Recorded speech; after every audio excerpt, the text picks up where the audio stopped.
thank the gentleman from Pennsylvania for yielding the customary 30 minutes. Mr. Speaker, today's rule provides for the consideration of a partisan package of pro-polluter energy and environmental bills.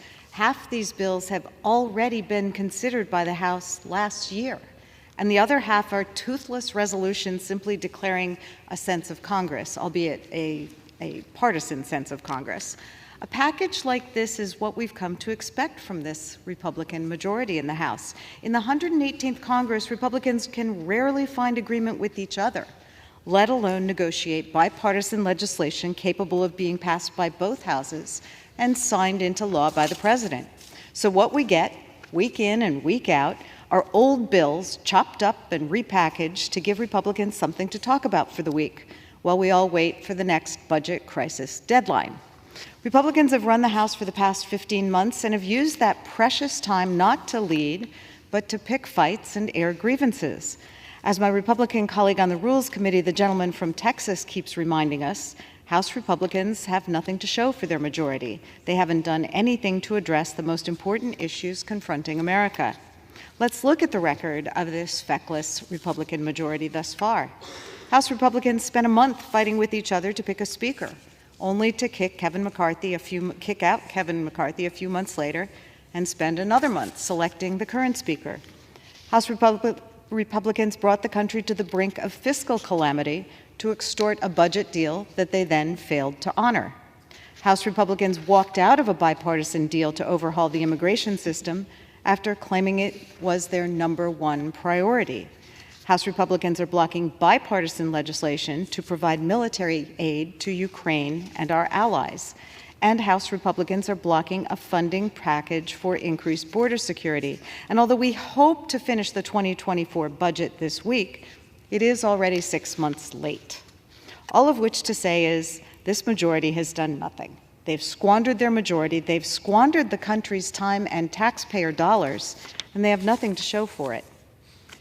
Mr. Speaker, this legislation in this rule, if enacted, would be disastrous for environment and would set back much of the progress we've made to tackle the climate crisis. Legislation in this rule would make it easier for companies to pollute our water. These bills roll back important Clean Water Act provisions that prevent companies from dumping waste and harmful chemicals into our public waterways. This rule would also make it easier for oil and gas companies to avoid responsibility for cleaning up drilling sites after finishing production. The rule would block efforts by the Biden administration to make big oil companies pay their fair share to remediate the environmental damage they've caused. And the rule would cut billions of dollars in funding to help communities like mine mitigate the harmful effects of air pollution. Time and again, we see that the Republican energy agenda means putting polluters and their profits over regular people. Bills like this make you wonder just who exactly House Republicans represent. The vast majority of Americans support making energy and mining companies financially responsible for site cleanup. The vast majority of Americans want clean air and clean water. They want to protect their health, and they want their kids to have a healthy future. And yet these partisan Republican policies would mean more pollution in our communities so that Exxon and Chevron can boost their stock prices. That doesn't seem like a fair trade for the American people. We need to solve the climate crisis, not enable it. We need to put people over profits and polluters. Congressional Democrats and President Biden are united behind that goal.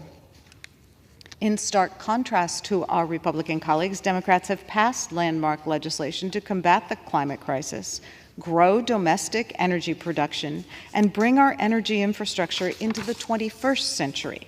Democrats passed the Infrastructure Investment and Jobs Act and the Inflation Reduction Act. Combined, these bills use tax credits, lending programs, and public-private partnerships to invest billions of dollars in electric vehicles, renewables, energy production, and improvements to the electric grid. This investment is growing our economy, creating good-paying jobs in green manufacturing, and helping to lay the foundation for the mass adoption of renewable energy sources. Already, the Inflation Reduction Act has created over 170,000 jobs, and it's projected to create more than 1.5 million jobs over the next 10 years. The Inflation Reduction Act puts America on pace to cut our carbon emissions by 50% by 2030 so that we can meet our obligations under the Paris Agreement. The Inflation Reduction Act also caps abandoned oil wells, cleans up Superfund sites, and provides funding to communities to mitigate the effects of industrial pollution. In the long run, the Inflation Reduction Act and the Infrastructure Bill will save American families up to $38 billion on electricity bills, reduce industrial and manufacturing emissions, double the share of American electricity generated by renewables, and accelerate the adoption of electric vehicles. That's what a real energy agenda looks like. It's not grandstanding, and it's not handouts to oil and gas companies. The Democrats' energy initiatives and agenda have been wildly successful. Right now, the United States is the #1 energy producer in the world. We produce more energy from both renewables and fossil fuels than any other country.